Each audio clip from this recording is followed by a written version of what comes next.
If you want to become an effective map reader the easy way, stay tuned.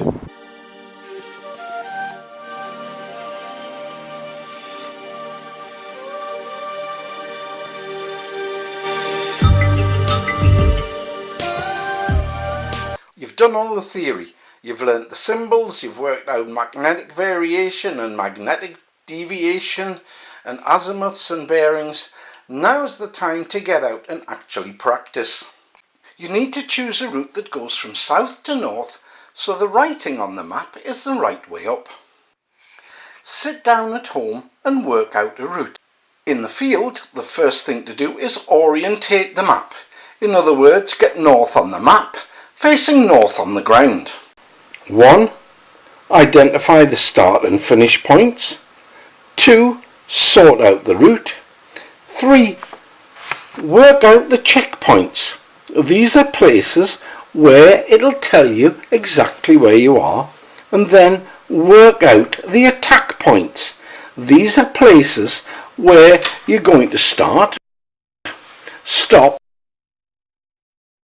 or change direction. Then you can go on to a view that'll show you what it looks like from above. This will give you an even better idea of what you're going to do and what you're going to see as you go along. Work out your route. I'm going to travel north. I'm going to pass 3 junctions on the left till I get to my next attack point. At the attack point, I've got to sit down, work out where I am, work out where I'm going, and work out the next set of instructions. Having prepared all this at home, it should be fairly easy to walk the route, providing it's not too long, the weather's not too bad, and I'm not carrying too much kit.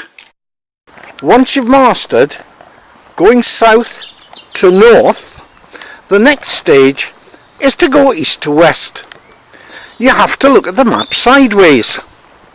Remember, orientate the map to the ground using your compass or by feature, and then look in your direction regardless of the way the writing is.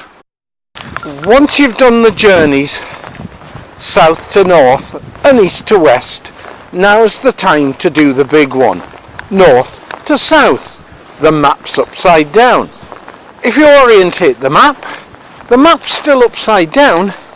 Don't worry about it. It's only the words that are upside down. The ground's the right way round.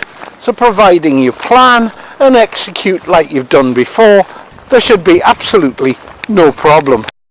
As an aside, use all the clues you're given, such as public rights-of-way, road signs and way markers.